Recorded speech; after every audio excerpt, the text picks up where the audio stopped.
Belum, Bu. Apa belum? Kenapa kok belum?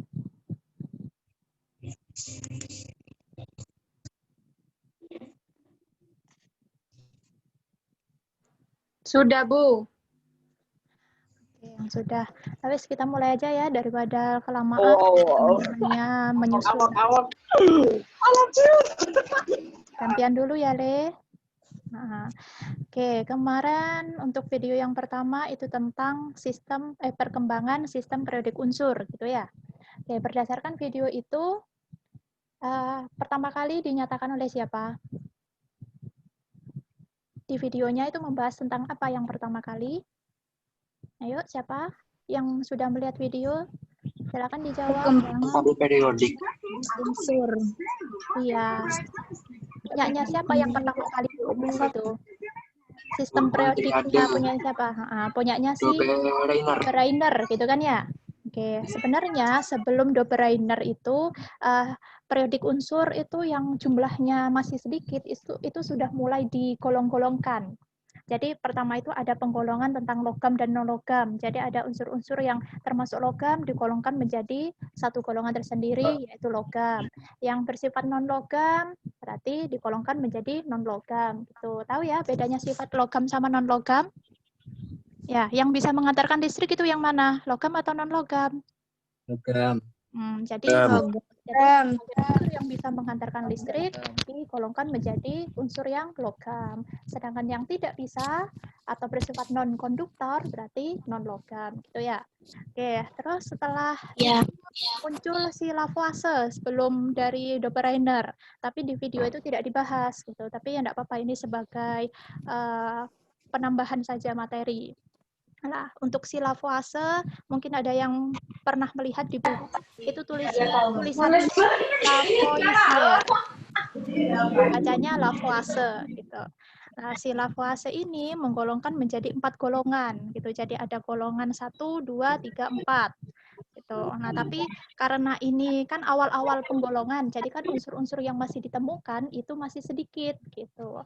Lalu muncullah si Dobereiner yang hukumnya adalah triade. Apa maksudnya itu? Triade? Triad gitu ya. Gimana menurut Dobereiner? Sudah disimak kan? Sudah dicatat juga kan? Ayo, siapa yang mau bilang? Merupakan unsur-unsur yang mempunyai sifat kimia yang sama berdasarkan kenaikan massa atomnya dalam 3 unsur. Oke, jadi maksudnya si Dobereiner itu menggolongkan di mana satu golongannya itu tersusun dari 3 unsur. Ya. Nah, di mana unsur yang kedua itu bagaimana masanya ternyata? Di tengah mempunyai massa atom rata-rata. Jadi massa atom unsur yang kedua itu merupakan rata-rata dari massa atom yang pertama dan 3 gitu ya. Nah, tapi ternyata ini punya kelemahan gitu kan? Apa kelemahan dari Dobereiner? Banyak unsur yang mempunyai sifat mirip. Banyak unsur yang mempunyai sifat yang mirip, tetapi jumlahnya lebih dari 3. Jadi ada unsur-unsur yang ternyata mempunyai kemiripan sifat, tapi tidak digolongkan menjadi triad, gitu kan? Jadi maksudnya bisa lebih dari 3 unsur dalam satu golongan itu, tapi tidak digolongkan sama si Dobereiner, gitu ya. Oke, lanjut si Newlands, gitu ya. Si Newlands mengatakan gimana? Pengelompokan berdasarkan massa atom. Unsur-unsur. Berdasarkan apa? Si Newlands ini massa atom. Kenaikan massa atom relatifnya, gitu ya. Dikenal dengan hukum. Kalau tadi kan triad. Oktav. Oktav itu kan kalau dalam tangga nada berarti kan urutan ke-8 gitu ya, oktav.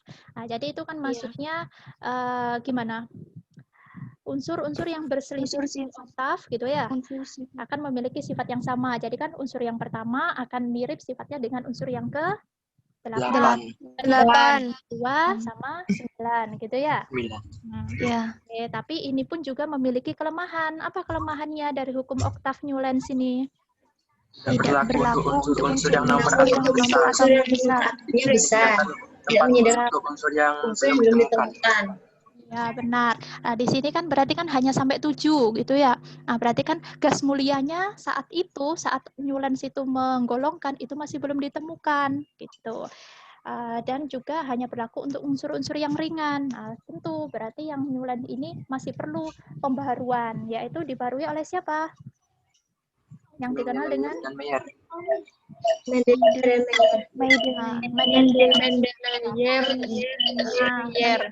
Mendeleev berdasarkan kenaikan massa atom, itu kan? Oke, gimana ini katanya si Mendeleev? Unsur Disusun dalam dalam tabel. Unsur dengan sifat yang sama dalam satu kolom dari atas ke bawah. dari atas ke bawah. Oke, berarti kan Merupakan periodik massa atomnya.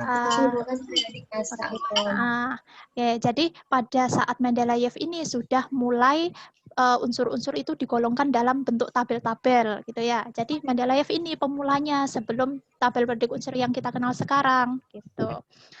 Dan ini masih ada juga tempat-tempat yang kosong gitu ya. Jadi maksudnya nanti kalau misalnya ada unsur baru, dia akan diramalkan akan mengisi tempat ini tertentu gitu. Hanya saja karena dia itu disusun berdasarkan kenaikan massa atom, nah jadi ada suatu kelemahan gitu kan. Ternyata bagaimana kelemahannya?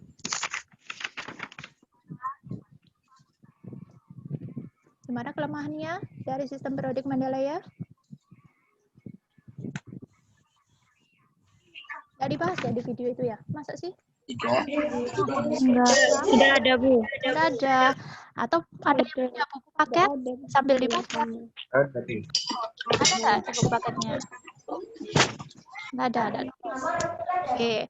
Ini ya, kalau Mendeleev itu kan tadi berdasarkan kenaikan massa atom. Nah, tapi ternyata ada penempatan unsur yang tidak sesuai dengan kenaikan massa atomnya. Jadi kan selain massa atom juga berdasarkan kemiripan sifat. Nah, jadi ada yang penempatannya itu jika mempertahankan kemiripan sifat, maka tidak sesuai sama kenaikan nomor atomnya, massa atomnya. Tapi kalau disusun berdasarkan massa atomnya, maka kemiripan sifatnya tidak sama gitu. Nah, jadi di sini harus diperbarui lagi, yaitu punyanya sih yang sudah kita kenal sekarang. sistem periodik modern atau panjang. Sistem panjang, punyanya si Moseley. Inilah yang kita kenal sebagai sistem periodik yang sekarang ini kita punya gitu.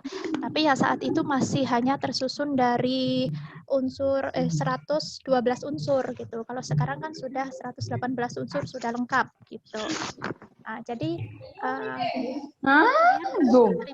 pada Bapak Moseley ini yang sudah menggolongkan unsur-unsur ke dalam tabel periodik unsur yang jauh lebih mudah kan berarti kita mempelajarinya kalau digolong-golongkan gini ya. Jadi golongan 1A, tersusun dari apa saja golongan 1A? Susun dari apa? Sambil dilihat tabel periodik unsurnya. Hidrogen, lilium, Trium, kalium, rubidium, cesium, Oke, sampai skandium itu ya. Sampai francium. Nah, oke, tapi sebenarnya di sini yang hidrogen itu tidak termasuk golongan 1A. Dia itu hanya nunut tempat doang, 1A gitu. Jadi kalau misalnya kalian tahu hidrogen dalam kehidupan sehari-hari kalian kenal sebagai apa wujudnya? gas. Gas kan, otomatis dia non logam. Sedangkan golongan 1A itu semuanya logam gitu kan. Logam litium, logam natrium, kalium, itu semuanya logam, bisa mengantarkan listrik. Sedangkan hidrogen dia itu gas, dia tidak bisa mengantarkan listrik jelasnya gitu. Tapi kenapa di situ kok digolongkan menjadi golongan 1A sama-sama dengan litium, natrium dan kawan-kawannya? Ada yang bisa menjawab kira-kira kenapa kok digolongkan menjadi golongan 1A? Kenapa, Bu? Iya, kenapa kok hidrogen itu, padahal kan hidrogen tidak mempunyai kemiripan sifat kan, berarti dengan litium, natrium, kalium, dan kawan-kawannya kan? Kan dia gas sendirian, sedangkan litium, natrium, dan sampai ke bawah itu kan logam. bisa mengantarkan listrik. Jelas kan sifatnya beda kan? Iya. Tapi ternyata sama si Mosley itu diletakkan di golongan 1A. Nah, masih ingat kemarin saat meramalkan periode dan golongan dalam tabel periodik unsur berdasarkan konfigurasi elektronnya? Ada kan kemarin meramalkan berdasarkan konfigurasi elektron kan bisa diramalkan. Oh, ini golongan ini, periode ini gitu kan. Nah, kalau hidrogen itu nomor atomnya berapa? 1. Satu. Nah, hidrogen nomor atomnya kan 1. Oke, terlihat ya? Terlihat whiteboard-nya? Terlihat. Lihat hidrogen Lihat, Bu. nomor atomnya 1. Berarti ini konfigurasinya bagaimana? S1. Satu S pangkat pangkat 1. Ya, pangkatnya enggak usah dibaca sebenarnya ya. Jadi langsung 1S1. Tuh. Oke, berarti Ya. jumlah kulitnya berapa? 1S2. Jumlah kulitnya kan sudah kan 1S1 saja kan? Berarti dia Iya. punya jumlah kulit sebanyak berapa? 1. Kulitnya 1. Berarti dia berada pada periode keberapa? 1. Nah, berarti kan dia periode ke-1 itu kan? Periode 1. Nah, terus untuk menentukan dia golongannya berarti kan tentukan dulu bloknya. Blok apa nih? S. Nah, sehingga untuk menentukan elektron valensinya, berapa elektron valensinya? 1A. 1. Oke, berarti dia terletak pada golongan 2A. A, gitu kan. Nah, atas dasar inilah makanya si Mosley itu menempatkan hidrogen seperti natrium dan teman-temannya gitu. Jadi karena memiliki elektron valensi yang sama dengan litium, natrium, kalium dan kawan-kawannya ke belakang itu. Tapi sebenarnya hidrogen ini tidak masuk logam gitu. Oke, siapa yang merasa mengganggu pembelajaran boleh loh, enggak usah ikut pembelajaran ini daripada hanya mengganggu. Ya?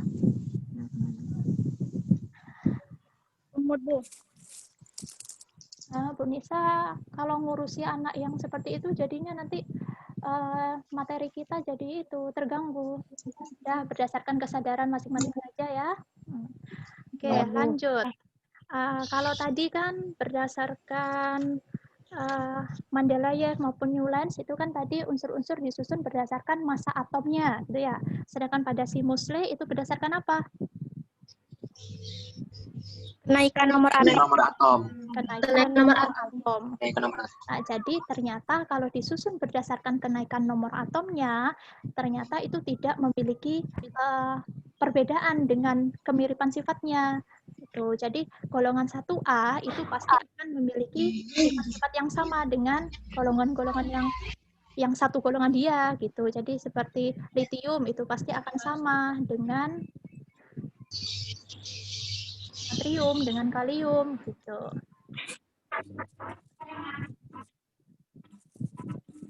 Nah, kecuali yang nitrogen ini barusan gitu ya. Bisa dipahami ya? Bisa. Bisa, Bu. Bisa, Bu. Oke. Kalau gitu langsung ke situ aja. Sifat periodik unsur, sifat keperiodikan.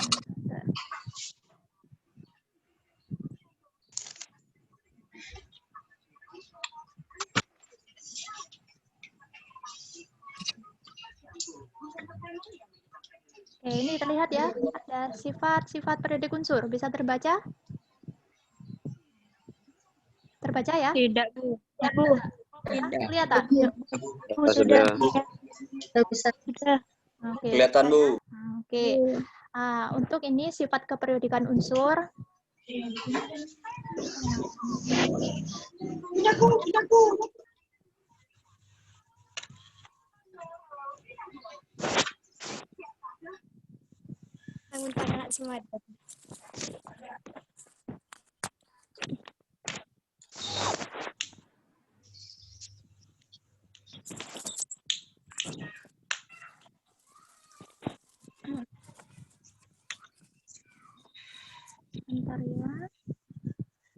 Ya, Bu.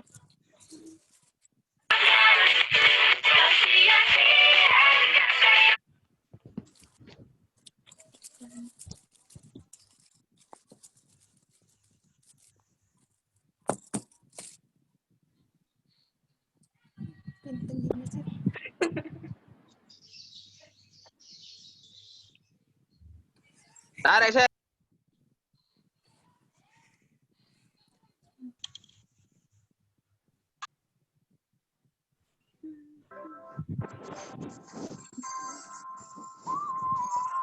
Oke, ini aja dulu. Masih terlihat tabel periodik unsur ini? Terlihat ya? Udah. Nah, oke. Lihat, Bu. Ini ya, saya ulangi Lihat, lagi. Bu. Nah, ini kan kalian tahu ada warna-warna gitu kan? Nah, warna-warna itu menunjukkan perbedaan sifatnya gitu. Ini jadi kan ini litium, natrium, kalium, rubidium sampai strontium ini memiliki kemiripan sifat gitu kan.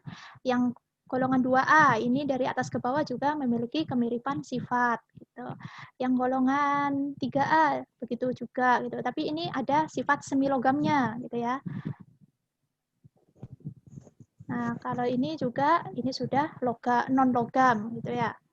Nah, ini yang golongan 1A hidrogen, ini warnanya beda sendiri kan, yang hidrogen ini dibandingkan litium, natrium, dan kawan-kawannya. Nah, ini jadi kecuali hidrogen, dia tidak memiliki kemiripan sifat seperti golongan unsur-unsur pada golongan 1A lainnya. Gitu. Oke, lanjut ke ini tadi. Sifat keperdikan unsur. Nah, kalau di sini kan dimulai dari jari-jari atom, gitu ya. Jari-jari atom. Wah.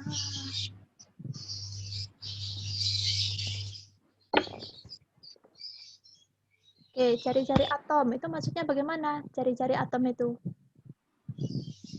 Jarak dari inti atom. Jarak dari inti atom yang keluar atau elektron keluar. Jari-jari atom. Nah, berarti atom itu otomatis kan atom itu kan bulat gitu kan? Nah, otomatis kita memiliki jari-jari. Nah, ternyata jari-jari atom itu dihitung dari jarak antara inti atom ke kulit elektron keluar. Nah, jadi kalau misalnya digambarkan,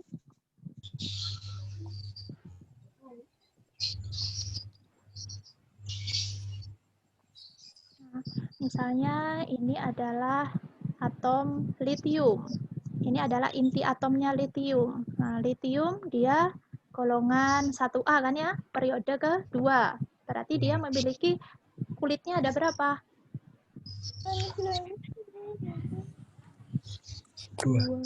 Dua. Ini ada 2 gitu kan? Bisa nggak cepat? Kan dia periode kedua di tabel periodik unsur tadi itu. Periode kedua berarti kan dia memiliki 2 kulit gitu kan? Nah, berarti kan namanya jari-jari atom litium itu kan berarti jarak dari sini sampai sini gitu kan? Iya. Ini adalah jari-jari si litium. Gitu. Oke, kita bahas dari satu golongan dulu ya. Satu golongan, berarti habis litium itu adalah natrium. Oke, misalnya ini adalah inti atomnya si natrium. Berarti natrium punya berapa kulit? 3.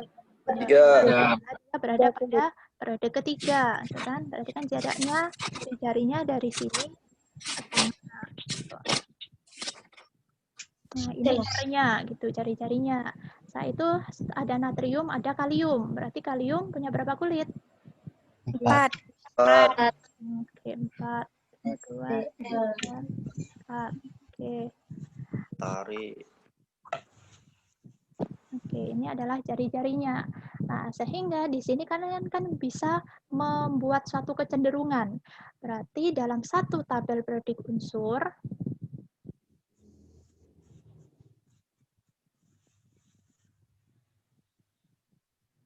jelek-jelekan ya. Di sini ya, dalam satu golongan itu kan dari atas ke bawah, gitu ya. Bagaimana jari-jarinya? Apakah semakin besar atau semakin kecil? Semakin besar.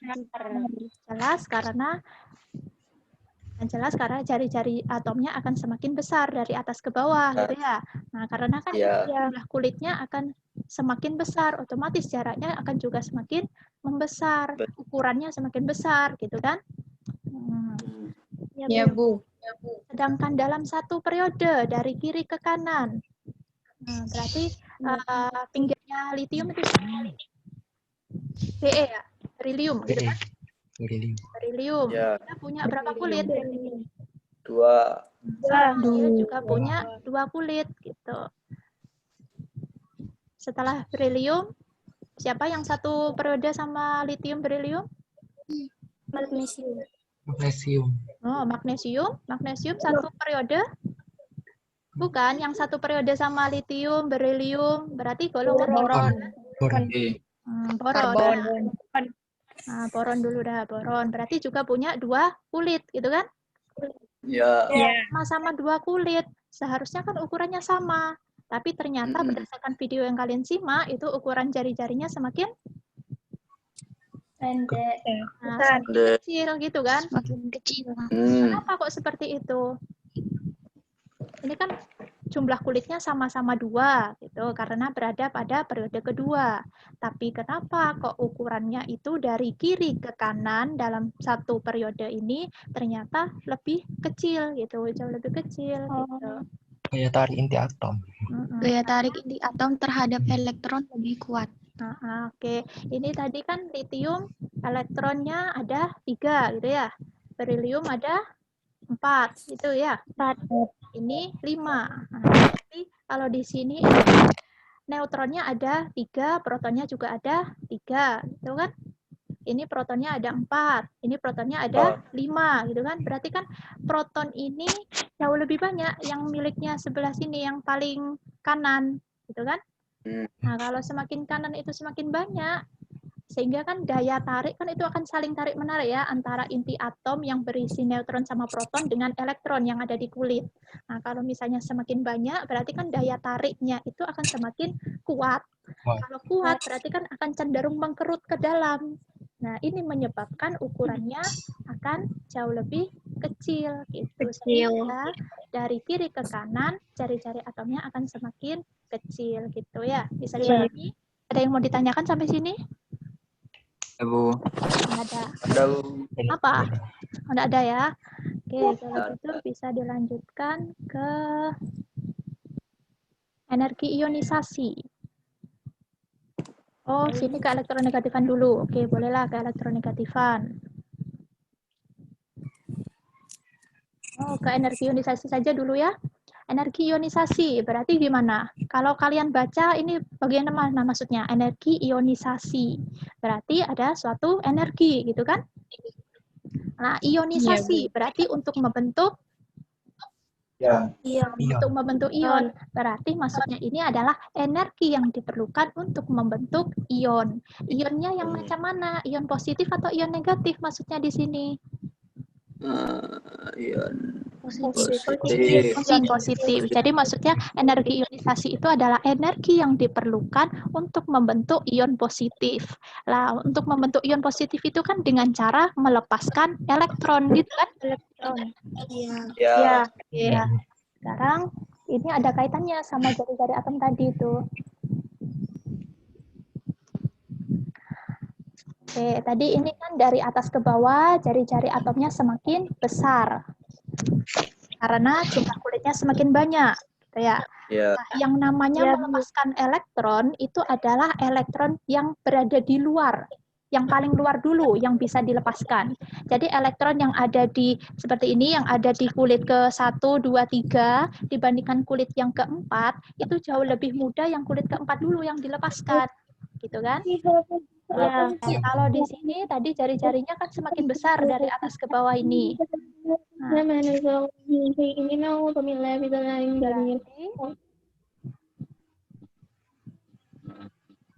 Ini gimana? Berarti daya tarik inti terhadap elektron yang ada di kulit keempat itu kan jauh lebih lemah kan?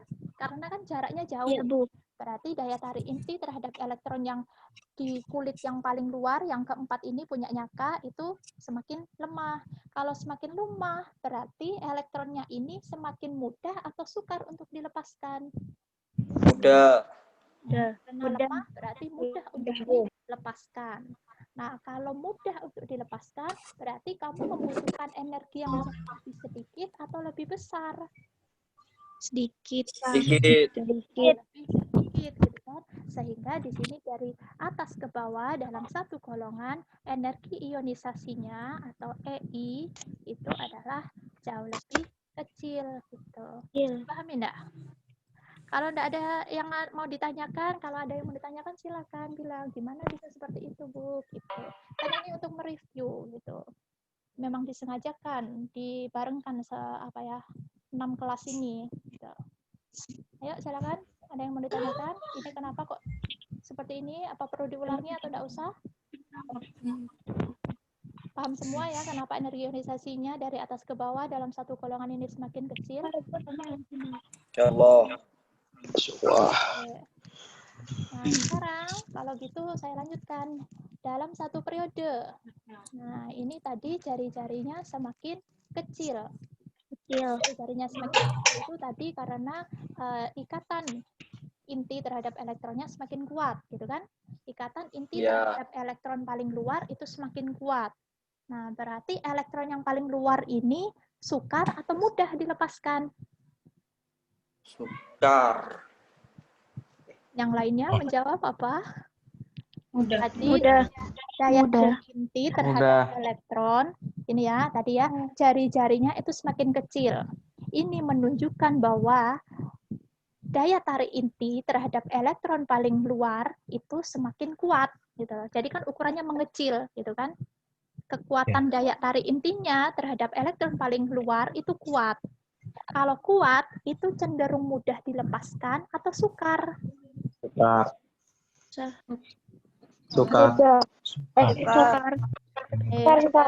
Ada banyak jawaban. Sukar atau mudah?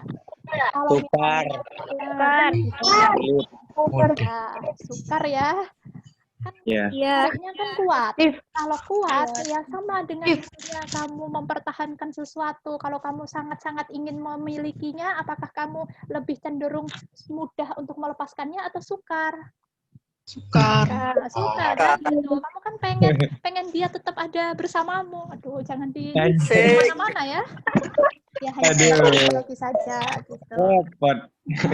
Oke, jadi maksudnya di sini sudah fokus lagi, bercanda boleh. Nah, itu fokus lagi. Oke, jadi kan tadi sukar untuk dilepaskan elektronnya. Kalau sukar dilepaskan, berarti kamu membutuhkan energi yang jauh lebih banyak atau lebih sedikit?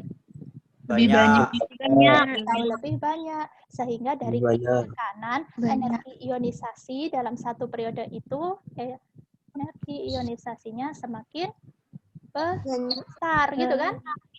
Ya, kebalikannya gitu dari jari-jari atomnya. Biasanya seperti itu gitu loh. Sifat periodikannya. Oke, lanjut ke elektronegativitas. Oh, jangan dulu lah, ke sini afinitas elektron.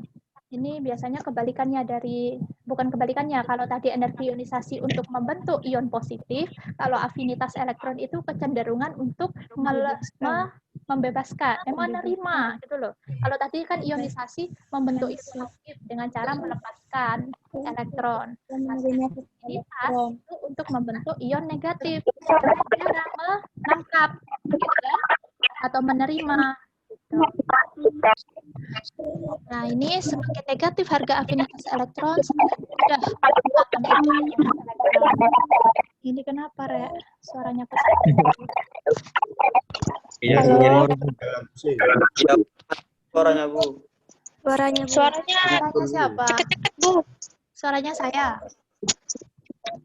Enggak, Bu. Kurang tahu. Suaranya mantul barusan, Bu. Iya, bukan punya suara saya, itu punya orang, punya teman kalian. Ya, sudah. Nah, ini afinitas elektron itu semakin negatif. Nah, berarti kan ini semakin mempunyai kecenderungan untuk menerima atau menangkap elektron, gitu kan? Nah, kalau kalian sudah hampir habis, Kak.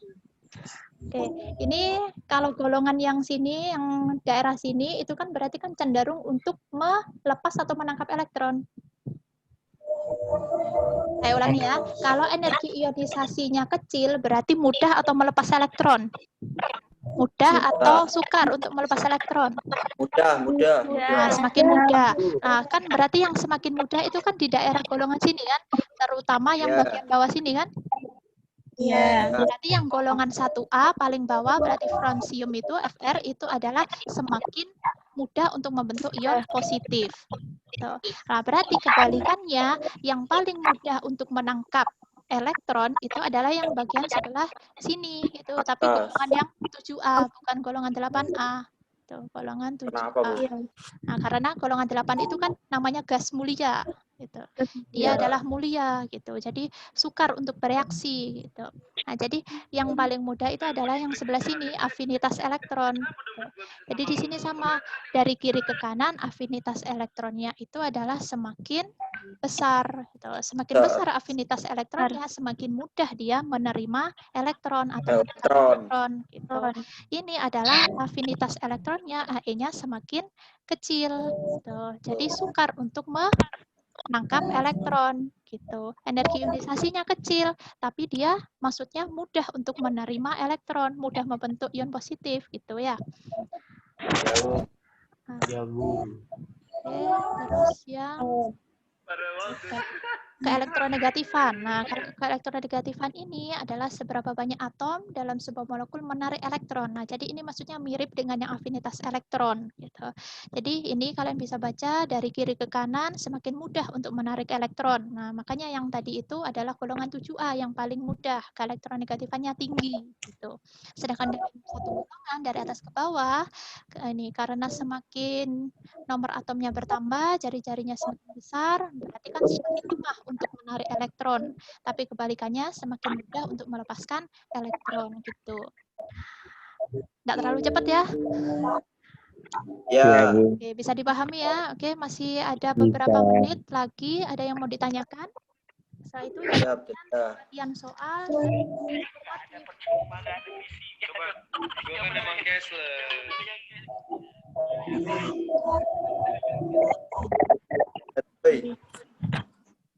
Semakin harga afinitas elektron, semakin mudah atom menangkap elektron.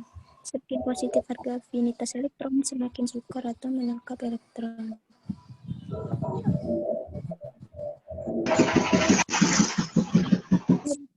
Ya, mungkin nanti perlu saya berikan suatu modul gitu ya, yang berisi rangkuman dari materi ini, bisa kalian pelajari nanti untuk menambah pemahaman.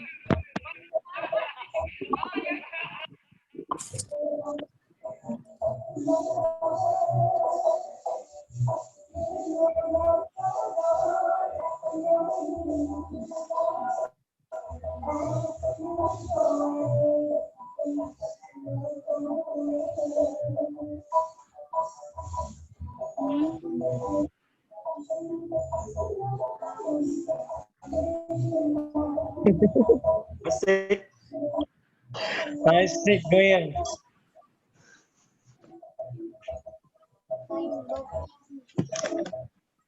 Sopo nyetelek? Ini terlihat ini ada tabel keelektronegatifan dari Suaranya campur sama siswa, Bu. yaitu Mute dong, mute. Ada yang dangdutan. Alpan. Oh, adalah ngawur. Nah, ini adalah tabel keelektronegatifan. Nah, jadi ini adalah harga keelektronegatifannya tapi dimulai dari golongan 2A di sini. Nah, ini 1,5, ini 2,0 gitu. Coba dicek mana yang paling besar harganya. Punyanya siapa? Oksigen. Golongan. Punyanya siapa? 3,5. 3,5. 3,5, 3,5. 3,5. Ada 4,0 ini.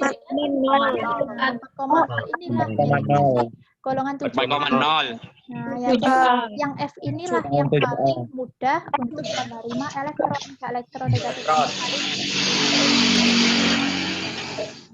paling Apa itu? Apa, Rek? Apa, Rek? Nggak dengar suaranya, Bu. Tidak terdengar, Bu.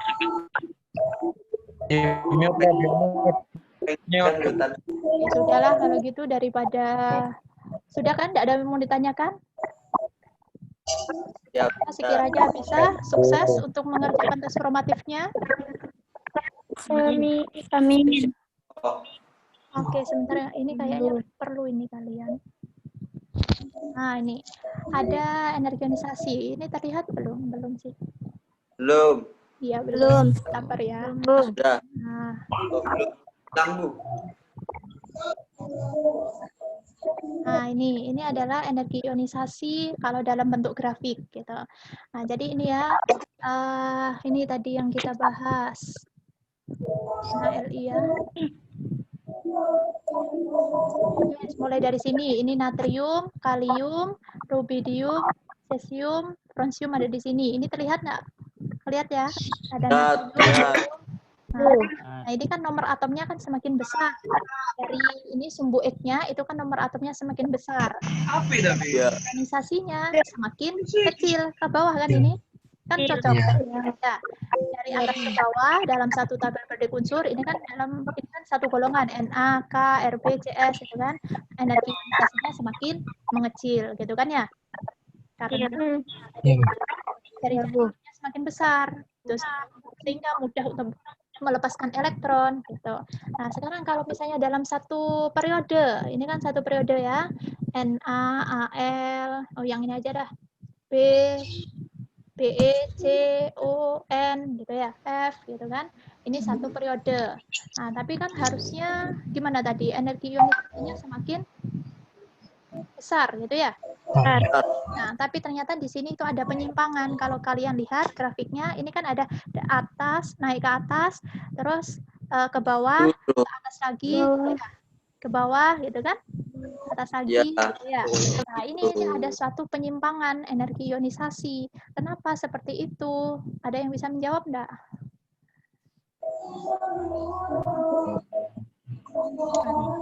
Enggak ya, kurang dari 1 menit. Enggak cukup kayak waktunya. Nah, gini aja dah, ini sebagai tugas. Kenapa kok ada penyimpangan energi ionisasi dalam satu periode, gitu ya? Ya, Bu. Silakan ditulis di grupnya masing-masing. Tentu saja yang menjawab akan mendapatkan poin plus. Nanti setelah ada yang menjawab, ada yang benar, baru saya berikan jawaban yang benarnya, gitu ya. Oke, kalau gitu saya akhiri. Semoga bermanfaat. Assalamualaikum warahmatullahi wabarakatuh. Waalaikumsalam warahmatullahi wabarakatuh. Waalaikumsalam warahmatullahi wabarakatuh.